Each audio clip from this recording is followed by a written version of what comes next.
Welcome to the Bold Leadership Story Show. Today, we learn the experiences that are shaping exceptional lives. We share the best stories that include facing challenge, risk, fear, and uncertainty that ultimately leads to a life lesson for you to embrace. And the best part is we get to experience these bold leadership stories from the leaders who built them.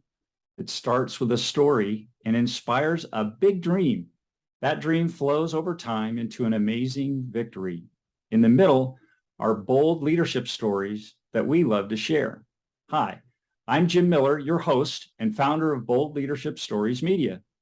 And today I have the pleasure of hosting our very first show with Candace Mae Gruber. Hey, And Jim. hey, Candace, hang on one second. I'm going to do a little read your bio here. So Candace is an international best-selling author and of the book Heaven Within, Restoring Wholeness for Better Leadership. Candace Mae knows that to achieve and exceed goals, we must communicate and collaborate at a world-class level. An MSIT graduate with decades of corporate experience and inexhaustible love for life and the Lord, Candace Mae spends her time now as a consultant, mentor, executive coach, workshop facilitator, and keynote speaker. Her passion for guiding people to discover, maximize, and lead with their strengths is palpable, and her experience and education only outmatch her energy. After 20 plus years as a senior project manager for corporate and higher educational institutions, she has developed expert cross-functional leadership, administrative, and teaching skills on a broad base of business industries.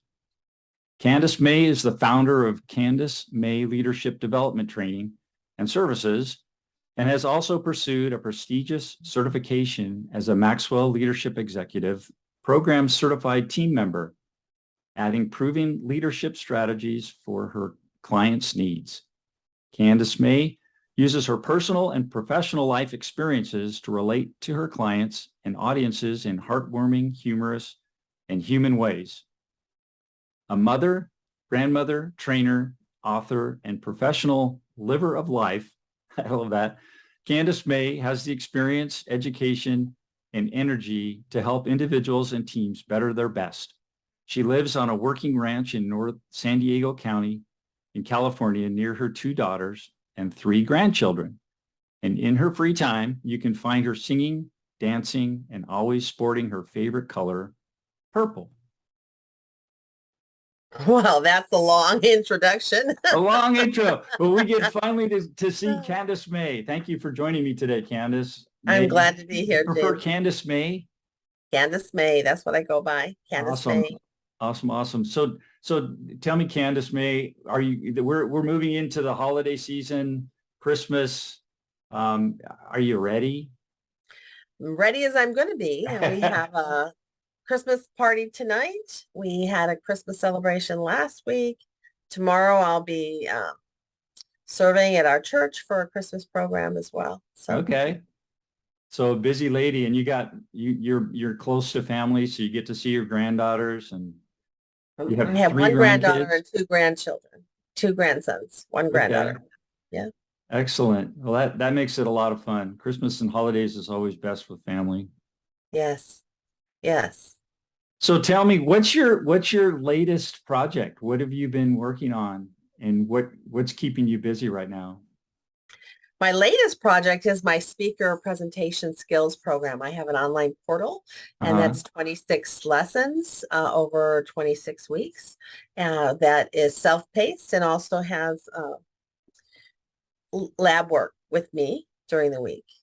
So it's great. And then you become part of the Leaders Club program, and you get lots of bonuses and special pricing for one-on-one consulting with me. Okay, that's excellent. So Candace, the goal of the story of the program today is to tell some stories. Yeah. So I'm thinking that based on, I've known you for a minute, as they say, a few years, and I've seen you as a very dynamic achiever, overcoming, oh man, some amazing hurdles in your life, and I don't know if you'd be open to sharing any of that today, but to get kind of the feel for who Candace is and what you've had to kind of deal with. Maybe we'll start with your book. You've written a book. I have. And there must have been some challenges dealing with that and getting that up and running. And can you tell us a little bit about how that got started and what that was all about? Actually, this is my book, Heaven Within, Restoring Wholeness for Better Leadership, author Candace Mae, is really a blessing to me. It wasn't necessarily planned. I was in a master program to develop my business, and they had a writer's retreat. It was supposed to be in Hawaii. We're supposed to swim with the dolphins on May 8th, 2020, which is my birthday. Was all excited, but then COVID locked everybody down. So we did it virtually. And with this, it was I connected with the spirit and kind of let it just pen hit the paper, typing, and it all flowed out. So it's a book that's 14 chapters, is full of life lessons and leadership principles. It's got scripture that backs up those principles, and it shares lots of my stories about challenges I faced and how we're shaped through the circumstances. It's not about what happens to you in life, but how you respond to what happens to you that matters. Very good. So would you tell us a story from your book?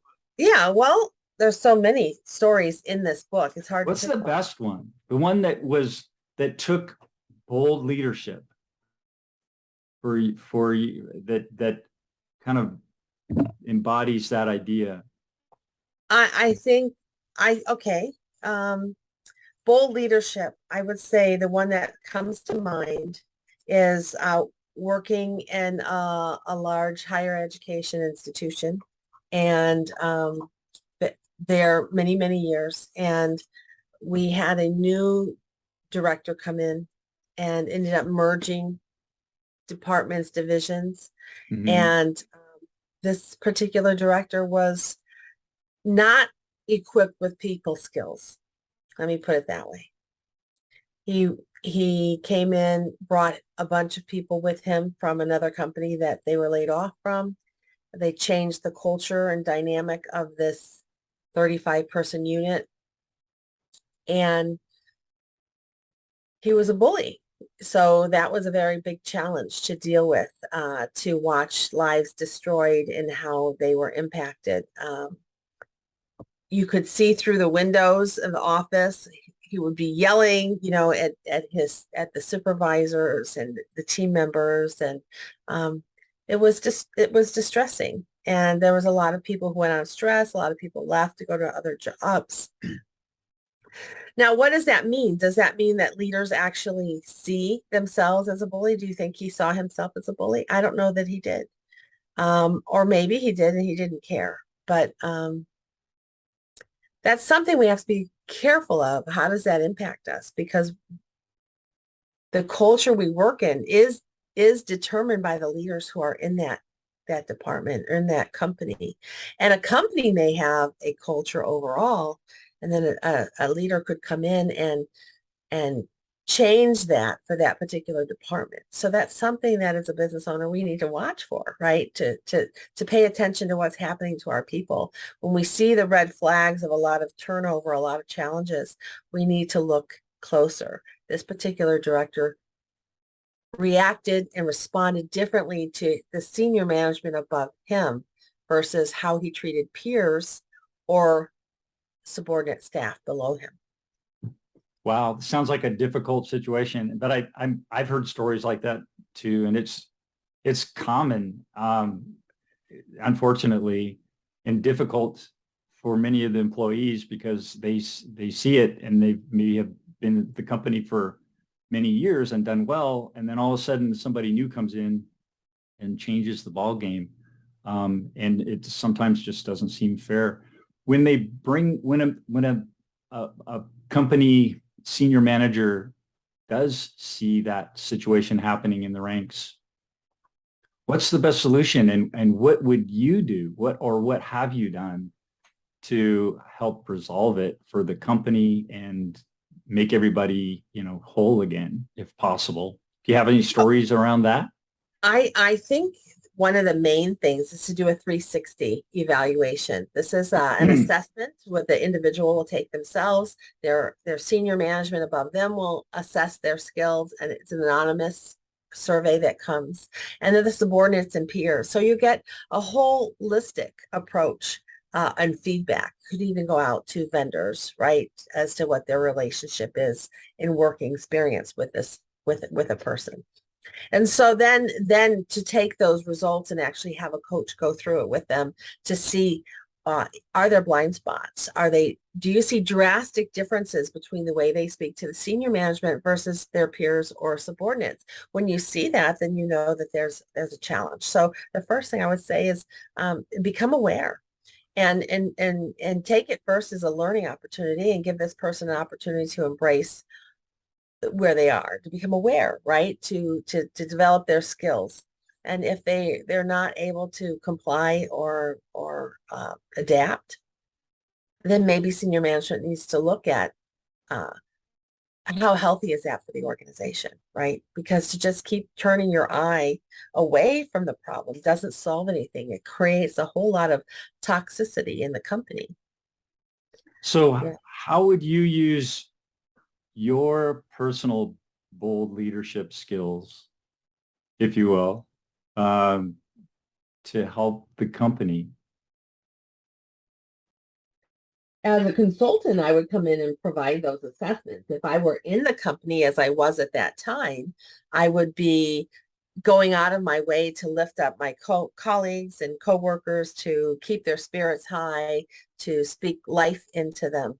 But it's very difficult to counter when you're in that heavy of a toxic environment, right? So awareness is the key. First of all, people have to become aware of the problem. The challenge when you have a bully in a leadership role is that the subordinates often can't vocalize what's going on. They know what they're experiencing, but they can't cite the policy challenges or exactly to get the attention that they need. So I think as a leader, we want our companies to be a warm and welcoming environment. We need to be aware of what's going on, right? We need to nurture all of our employees, right? That's important. Mm-hmm. And so just walking around ignoring the fact that you've got a ton of turnover here, and if that department lead is telling you, oh, it's just that each person isn't working out, maybe dig a little bit deeper, maybe find out, right? Maybe there's something more. And just to do an exit interview with people don't want to burn bridges, right? And if they feel that HR isn't listening, right? Or the senior management isn't listening to what's really going on and doesn't have a real heart for care, they're not going to reveal to you what's really happening in those exit interviews. You need to use some discernment there, right? And really assess it. Uh-huh. Yeah. Yeah, it's never fun to go through those, but as a consultant, it's puts you in a really good position to be able to help, work through those things. Because a lot of times people just leave. I mean, they can't fix it. It's like you mentioned, they can't fix it. They see it's happening, and there's really no way to tell anybody. It's like all you can do is just hunker down and do the best work you can do. But when you're in a toxic environment, it really is difficult. So you either have to leave the job, find something else, leave the company, or find another position within the company. But it's change, right? So change is always hard for people. Change is hard, but change happens, and we need to learn how to embrace it through change management and how to really bring people along in that change. And hopefully it's a positive change, right? This is what, as business owners and senior management, we need to be aware of what's happening at all levels of the business, right? We need to. It's important, and because people are the essence of your business, are they not? Yeah, absolutely. It's the receptionist at the front end answering the phone. It's the janitors who are cleaning up and making your place present. It's the accounting, the inventory, the manufacturing. It's the salespeople inside, outside, every level, right? Hmm. the developers, the programmers, depending on what company you're working in. Everything is driven by people. Now we have a lot of automation coming in now where, you have, you know, Elon Musk's automated factory, right, without people. And we have this new technology coming in to do all the kind of writing and very responsive and educating as it goes.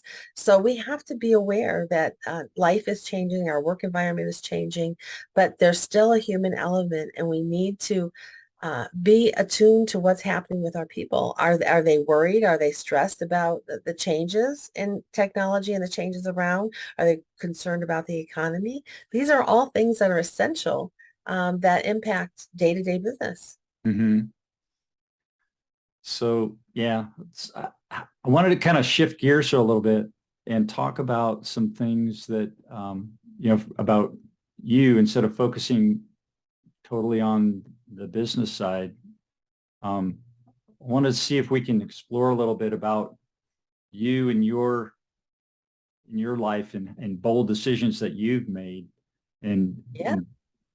and that kind of shaped the life that you're living now. So Because looking back over the years, what is, if you can remember a pivotal point when you had to make a decision or you made a decision to make a change and you had a vision for that and maybe a dream for something to yeah, happen. absolutely. What bring us into that story. Yeah, that takes me back to 1982. I was just out of high school, graduated in 81, graduated with honors and had been worked as a certified legal secretary and decided I grew up in Michigan, so I was living in Michigan, and I wanted to uh, move somewhere fresh where I didn't have any restrictions on me of, the family dynamics and challenges that would hold me back. So I packed up my car, my Vega, and You I packed drove up your Vega? A my Vega, what was Vega. it? Like a Ford Bronco or something? No. Yeah. Yeah, a two-door Like, Vega with a hatchback, all right? right. Packed it up with my clothes What and my color was it? stereo. Yellow. Yellow Vega. All right. I Yeah, figured it might my be purple since that's your favorite color. I love all the colors. I really do. Depends on what event it is that picks the color. But yeah, this was a yellow Vega, and I packed full of clothes and my stereo. How many And miles on it? Do you remember? For no, car buffs out there, was it like an old beater? it was an old beater. Yeah. But Well, I that's a drove it few of those. 2,600 miles across the United States from Michigan to California. Wow. Okay. Yeah, I took 5 days, kind of stopped at the highlights of Canyon, the Grand Canyon, the Vegas, and so forth. And then Okay. I ended up in Saugus by Magic Mountain. I didn't know anybody out here, but my mom had a cousin her age who lived by Saugus and wanted Okay. me to, So you came out, you were by yourself yeah, and you were how old again? 19. 90. Wow. Okay. That's brave. Yeah, that was a big, bold, brave leadership decision in my personal life, right? Pack up, didn't know anybody, headed out west, and to find opportunities to become my best self. Okay. Personal You growth has grew up, always where did you been grow up again? Warren, Michigan. It's 20 Warren, miles Michigan. northeast of Detroit. And would you tell me about your family growing up a little bit? Did you have brothers and sisters? I'm the youngest of five. Okay. I Big have family. two older brothers and two older sisters. Uh, you say that's a big family, but my dad was the youngest of 14. Oh man. Yeah, And he, I got to spend a summer on a ranch in Idaho. There were 10 kids on that ranch. And it was like, remember that show, The Waltons? sure. The Yeah. TV show, The Waltons, and every night they'd say goodnight to each other. Yeah. Well, they did that. And I still remember everybody's name. It was my thing was, and everybody in the house would say it all over the house. And mine was good night, Ron, Ray, Marianne, Dave, Tim, Joe, Bob, Frank, Linda, Mom, and Dad. Yeah, it was great. Funny. Yeah. So That's funny. your dad had 14 kids and you had five, Yep. and you're the I was the youngest. I third was the youngest. baby too. Mm. yeah, being the baby is like mom was like, oh, you're so nice. And I got away with everything. And my sisters were like, they, they, they didn't like that. Yeah, I suppose when you have children, the first one you're more protective. And then as the more you have, the more you kind of let loose and Yeah, whatever happens, happens. right. Yeah, I got away with all kinds of fun things. I had a great time growing up. So Awesome. you were 19. What spurred you on to want to come to California all by yourself? What was it that helped you make that decision? Well, in my senior year, I was actually looking to go to Texas. I was going to go to Texas. I researched Texas. I had a Texas newspaper come to my house in Michigan, so Uh-huh. I could research the jobs and things that were going. Because in 1981, in Detroit area, there was a recession, definitely, and so I Detroit's wanted a to. tough town now. And Michigan is cold, lots of snow, Yeah. and it was a little too cold for me. So I wanted to leave Michigan, and I had a boyfriend who had moved to Texas the year before, and so he was encouraging me to come out there. So I was researching the area to see the jobs and so forth and so on. But So what was the dream? What was your vision, the dream of going to this big amazing place that you I'm sure envisioned as kind of scary maybe and unknown. are you What talking about my move to Texas or my move to California? no, okay, now I'm confused. Did you go to Texas or did you just come from right to California?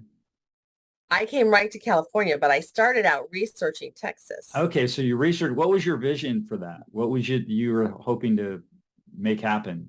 Well, my boyfriend at the time was living in Texas and he Uh, wanted me to move out there to be with him, all right? right. And to start a family and so forth. Okay. But so I traveled on Christmas break to Texas to just check it out, to see how he had adapted in the last year that he'd been there. And when I got home, I did some pondering and decided I didn't like the lifestyle he continued. So I couldn't forecast my life in 5 years as successful with him. So I let him know I wouldn't be moving to Texas. And I appreciated the time with him, but that just wasn't going to work out. And then my brother, 4 years older than me, moved with all my research. I had, like I said, the paper coming and so forth. He moved to Dallas and got a job in Dallas from all the research I had brought into the house. So now my oldest brother was in the military, the army, and he lived in Killeen, Texas. Now my second brother moved to Dallas, Texas, and my old boyfriend was out there as well. And I was like, well, I don't want to go there. I'm not going to Texas now. I need to go somewhere nobody is, where I can branch out and become my best self, right? No limitations, no preconceived notions, no one telling me what I know and can't do or cannot do. And I wanted positivity around me. Wow, at So 19, there's a lot of spunk there, I think, for a 19-year-old. That shows leadership for sure. yeah, thank you. Yes. So I had another friend I kind of casually knew who was in California or had been to California but wasn't living there and had been telling me all about California. So at this point, I'm like, that's it. That's where I'm headed, and let my mom know, and got with AAA, mapped it all out. And she was like, I'm really concerned about you going, because at that time, there was a lot of people who were getting killed on the freeway, right? And they're finding people. And so she had me promise to stop at a hotel at 6 o'clock every night, call her, check in with her, make sure I was okay. And then she found her cousin who lived in Saugus by Six Flags Magic Mountain Yeah, and and asked, just as a sidelight, this was before the internet and also before cell phones, I'm thinking, right? yeah, no So internet, no cell phones. You had a paper map from AAA mapped out, right. right? That's Yeah. it. Yeah. And you didn't know where you were going to stop. You couldn't go research the hotel. You just have to drive until you found a hotel about whatever time you wanted to stop each night. And so I did that for my mom's sake. I stopped 6 o'clock, stopped for dinner, found a hotel, gave her a call. Everything's good. You know, I'm still alive. Hmm. Got to check Landed in with moms. checked in with when I landed in California, ended up at my mom's cousin's, my second cousin's house. She's an older woman, and she let me stay in her room while I looked for a job. And I looked all around the valley. which was, Burbank area, which is very congested, very metropolitan area. And there was a gentleman I met. He really liked me and wanted me to hang out, but I found a job in Anaheim and got an apartment in Anaheim. And he's like, that's just too far, right? We're not doing any long distance relationships. So I ended up in Anaheim. It was interesting. I lived at 1000 East La Palma in an apartment, and my employer was at 1000 West La Palma. What's the Wow. odds of that? That's a little serendipity there. That's fantastic. That's helped a lot. So you didn't have to commute. No, not really. It was just a few miles, down the road. One day, I think I wanted to roller skate to work and back for exercise, right? I would Yeah. jot home at lunch and jump in the pool and go swimming on my lunch hour because after all, we're in California, not Right. Michigan. Yeah, Yeah. yeah. So that was an architect I worked for at that time. So that was your big, bold start. So how did what was that decision, and did that give you confidence to keep making bold decisions? I think so, based on where you're at in your life now. You know, Sometimes I think you just do what you got to do and you make the best decisions you can at the time with the information that you know. Right. Right. So was it tough? Yeah. Was it easy? No. There were times I didn't have enough money for a meal, right? For food till the next payday. But that's how it is when you start out. I think most people when they're young and starting out, it's difficult, right? Mm. So you keep plugging ahead, you keep trying to play the movie. If I make this decision, what might that look like? And what is there another job I want to take that's going to bring me more money? Is there better opportunities? And you move your life on. So what were some of the challenges you faced? I'd imagine, going to a new place, you left your family behind. You've got a second cousin there who's it sounds like she was older. Did you know her at all? I did not know her when I stopped at her house. No, I did not know her at all. So Right. you're going into this brand new place as a 19-year-old, and what kind of educational background did you have? You hadn't. At that time, I had my high school diploma and I Okay. graduated with honors and I had a certificate as a legal secretary. Went to a trade school during Oh, my. okay. So you had a trade. Is that the kind of work you were doing at the? Now, the first job I got hired for was with an architect. So what I did with that architect was they have what's called technical secretary. You can get it certified as a technical secretary, Okay. which is a step above just being a secretary. It's specialized in supporting architects, draftsmen, and so forth, right? And Mhm. so I got myself associated and connected these professional associations. Okay. Um, I should So have picked it's it. that I should have attitude found a of church. get her done. It's like, okay, this is what's out there. This is what's available, and this is what you took the bull by the horns. You got a certificate. You earned the skills to be able to go out and earn an income. That's And right. you didn't take the college route. Did you end up going to college? I actually did end up going to college, but it wasn't until 1989 that I went back for my bachelor's. Okay. I was then a single mom, and my daughter was how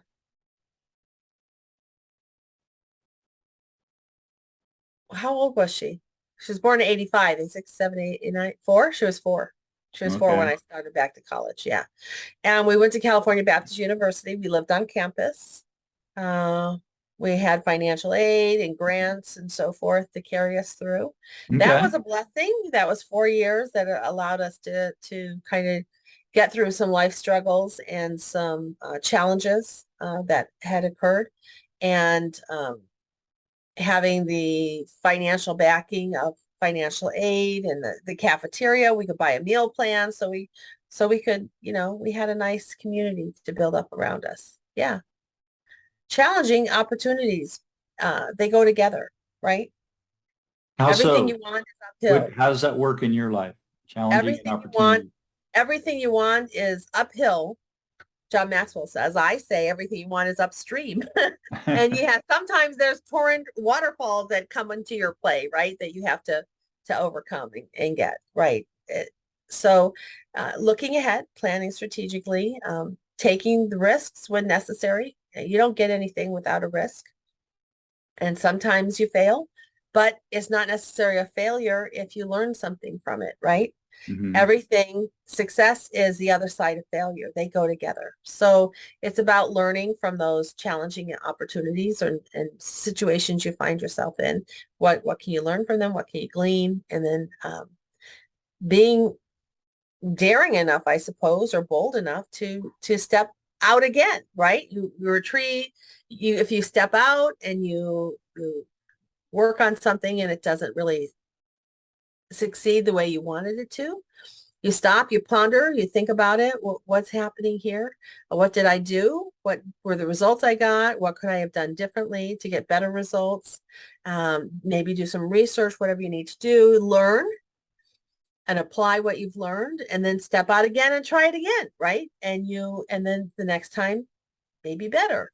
And that's really how you have to live life. You can't just say, "Oh, I tried that and it didn't work." I mean, have you ever been in an office or with an employer and you want to put in a new system or try a new process and they say, "We tried that before, it didn't work." Nope, don't want to talk about it. Okay, but what if we talk about what you did try? And did it work? No. And why didn't it work? What did you do? What didn't you do? Is there something you could have done differently?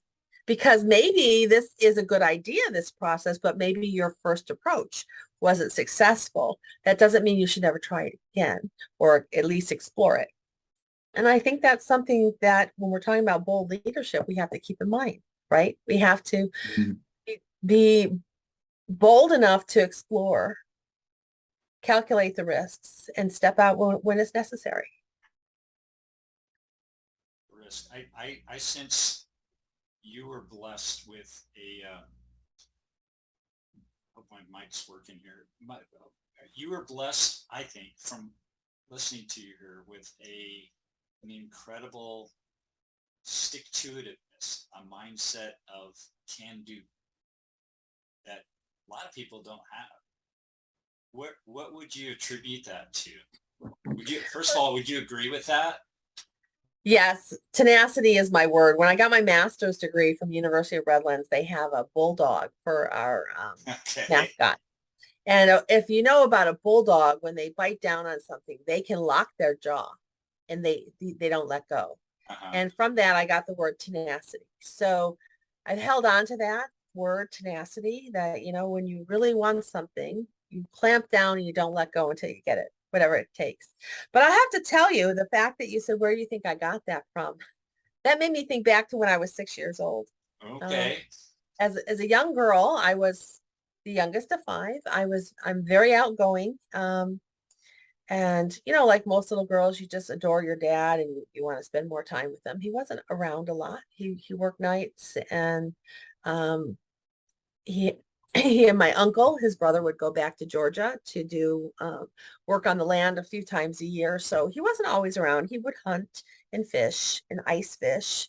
And he was a member of Masonics and different clubs. And so my mom liked to camp and she would take us camping. But one year, my dad never went camping with us. And then this one year she said, we're going to go camping because I kept saying, I want to spend more time with dad. Where's dad? And so she said, okay, we're going to go camping as a family with dad. And we went to this campground with my dad and his friends. And one night we're sitting there with the fire in the evening at a campfire, and I was looking around and there were no men. And I looked around at the other campgrounds and the dads were gone. And I was like wondering, where's my dad? And I didn't get any answers. So me and my big, courageous, curious self wandered off and decided to walk around the entire campground to find out where all the men went. At 6 years old. Yeah, I was 6. Okay. short curly red hair, and so I'm out walking around and I stumble on this 12-foot burning cross circled by men covered in white garbs, hooded white garbs. uh that was kind of traumatizing, kind of shocking, right? Can you imagine? And I couldn't figure out what was going on. Of course, I didn't get want to get too close to them, and I ran into this community building that was there, and there were men sitting in there in the white, and I'm running around the table like, what's going on? What's happening here? And I hear this one guy say, who's who's is this? Whose little girl is this? And then I hear him say my dad's name, and I'm like, whoa. And so I did run back to camp, and I don't think I talked much about that, trying to process it. But after the fact, it was discussed. In the fact, with my mom, she was very much open to all races and people, and my dad obviously was in the KKK, and so he was always very prejudiced, very outspoken in his beliefs. And this is Mhm. why I wanted to move from Michigan to another state away from my family, because I didn't want those hindrances on my life and those constant negativity, as I would call it. Okay. And from there on, whenever dad wanted to, we'd have dinner or whatever, and he would go on one of his rants. I was the black sheep of the family who would stand up and say, no, that's not true. That's not right, you know? And so I think that gave me that sense of autonomy Mhm. and a sense of determination to stand up for the right, what I believe is right, and to be the voice of those who have no voice, at least in the room, right? Mhm.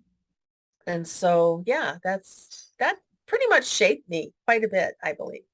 Yeah, thank you for sharing that. That's impactful. And I'm coming myself. I grew up in a family, be normal. Um, but we always had time together. My mom was very, very consistent on having a family time every day. And so, That's wonderful. and it was an amazing, and it's a shame that a lot of families have lost that. We've lost that kind of in our culture where, we have the ability, had in my family, the ability to listen. And we talked about current events. We talked about anything that was going on during the day, any issues that would come up, we chat about, and we became closer that way as a family. No, phone calls. We didn't have cell phones, so phone calls were kind of taboo, and we'd listen to music. I learned how to listen to different kinds of music, classical music, musicals, different things that you don't hear on the radio much. So I got a set a diet of different things, and it kind of expanded my horizons in that regard, Yeah. and give me an appreciation of a broader perspective and a broader scope in the world. That's helped me. And the reason I'm bringing that up is that your experience, I think, as a young person, in those moments of, when you have to make those decisions, and you kind of stretch yourself a little bit, um, those are impactful. And as parents, as we're raising our kids, to have those moments available for your kids can be pivotal for them in their lives. And being involved with them as a family, I think, is kind of a lost art. uh, we relegate to TV, we relegate to the internet, we give them access to the world, and we don't tend to be uh, core family anymore. Yeah. And They're I think, playing on the digital games, which are great, but there's no interaction with the family. Unless you can get everybody in on the game, right? well, but it's not the same. It's that human side. It's what you just explained. It's that ability to stand up for yourself. And and early on, you took on a leadership role for yourself, Yeah. and that, I think, is a beautiful thing. And you were able to do that in your family, and it's kind of colored the way you've led your life. It has, but I think that that's why God uses our circumstances to shape us. I think God used me at 6 years old to bring me into that environment Yeah. and show me how evil the world can be, and that somebody needs to do something about it. So Heaven Within: Restoring Wholeness for Better Leadership is my book. And that story and many others are captivated in that book. It also includes science, talk about your brain and how your brain works, and fight and flight mode when you run into these challenges, and how you're going to handle them, and how trauma will capture all the things in the environment around you, all senses, and smell, sight, sound. And when you get triggered later by something that's similar, how your body can take over. And how do you handle that? What is your response to abuse or trauma that you've had? Because in the moment, especially if you're a young child, you couldn't control what happened to you. But as an adult, you have a responsibility to face that and to deal with that trauma or that abuse. And you become responsible for yourself. That requires self-leadership. That requires boldness to step out, to face what you've been through, and to heal. So So it's okay Restoring to be bold. Wholeness for Better Leadership is the name of the book, because I Beautiful. believe we have that responsibility. And my goal is to help people along the way. So where can people find your book? Where do they go to find your book? You'll find it on Amazon. Okay. Heaven Within: Restoring Wholeness for Better Leadership. It's also on my website, which is my name, CandaceMae.com, CandaceMae.com.